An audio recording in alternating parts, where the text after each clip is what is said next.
Assalamualaikum. Okay, this week we go to the next chapter. That is chapter 5, facility location. Okay, this chapter is available in chapter 6 in your textbook, which is called as location decision. So this chapter is basically about location. Okay, location of our business. So let's see what is the definition for location. So the definition is very straightforward. It is a place where a factory, warehouse, office, or any business enterprise is built. Okay.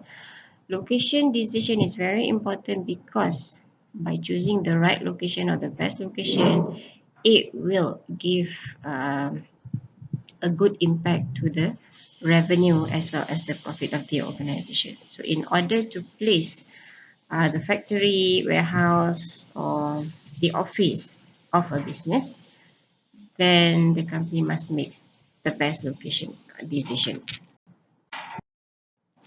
Okay, so we go straight away to the factors that influence plant location. So in order for a company to decide the best location, so there are some factors to be considered first. Ada faktor-faktor yang mempengaruhi keputusan untuk memilih lokasi yang terbaik. Okay, so there are 6 factors. The first one is proximity to market or customers. Okay, the first factor here, proximity here means close to, berhampiran. So the company should choose a location for their factory or their business that is close to the market or customers. Okay, pilih tempat yang berhampiran dengan potential customers so that they can easily sell their products. Second factor is proximity to suppliers, meaning that choose a location that is close to the supply of raw materials. Okay, it is useless for your company to choose a location that is so far away from the supplier. Let's say you want to decide Semeling as your business location, and you know that the suppliers, they are all in Johor, let's say, not available nearby.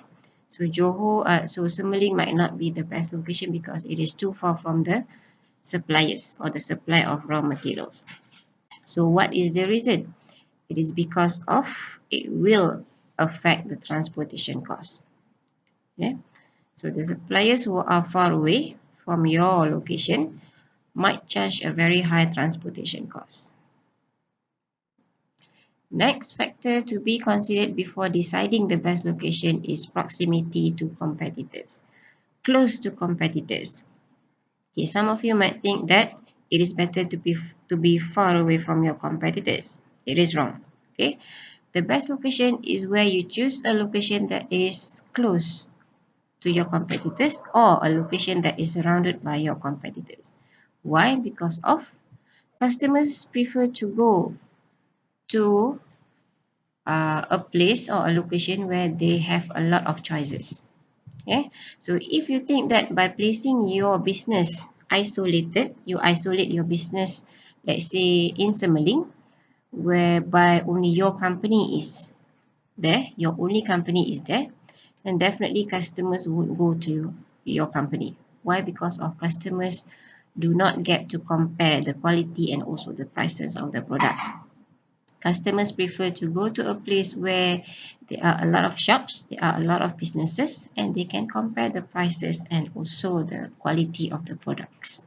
So please make sure you choose a location that is surrounded by your competitors. Next factor is labor supply.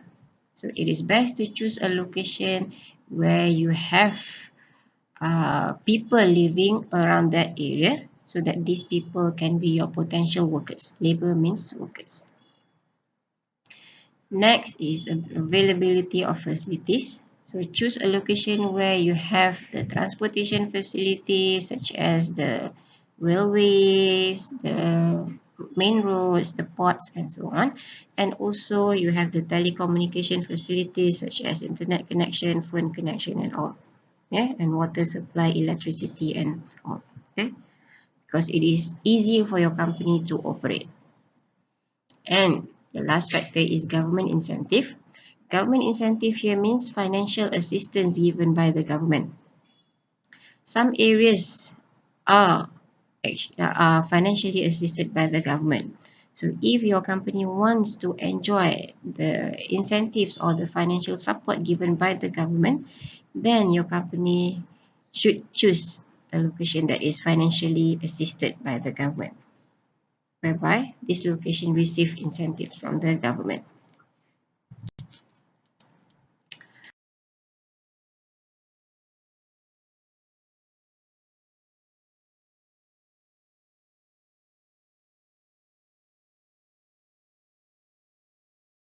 Next, we go straight away to the methods to evaluate a location. In order to choose a location, the company cannot simply choose any location. Let's say you want to open up a business and you simply choose Semaling. So that is not the right way. So most of the companies, they will evaluate locations first before deciding the best one. So we are going to learn three methods here. Location break-even analysis, the first one here. I'm going to cover only simple break-even analysis. Total cost analysis is not covered in your syllabus. Second method is ranking or factor rating technique. And the last one is integrative method. Okay, method number 2 and 3 will be done at the same time, simultaneously, because they are related to one another. Okay, these are the formulas for the first analysis that we are going to use to determine the best location, which is called as the break-even analysis. So for this break-even analysis, we are only going to use simple break-even. And the next slide shows you the second analysis, which is called as the factor rating method.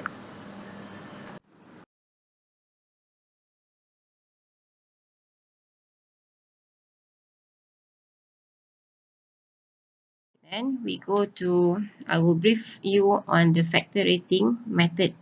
Here, I just brief you the meaning of the factors involved in the factor rating method. Okay, with regards to factor rating method,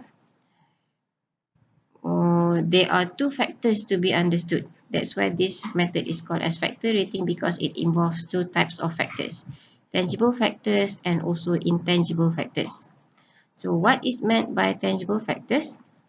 So these are the factors which can be measured in monetary values. So faktor-faktor ni adalah faktor yang boleh dinilai dengan wang ringgit.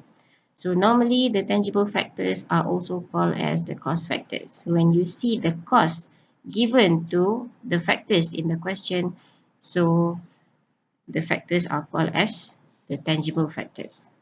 Cost, bukan cost, faktor yang mempunyai nilai wang ringgit. The next type of factor, which is in the factor rating method that we are going to use later, is called as the intangible factors.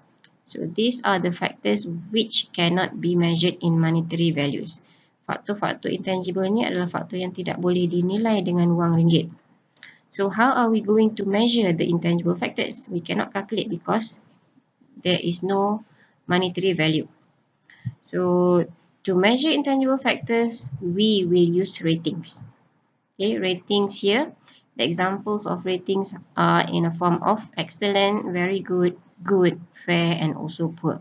So these ratings have their own values. So rating ni mempunyai nilai dia yang tersendiri, such as excellent has a value of 5.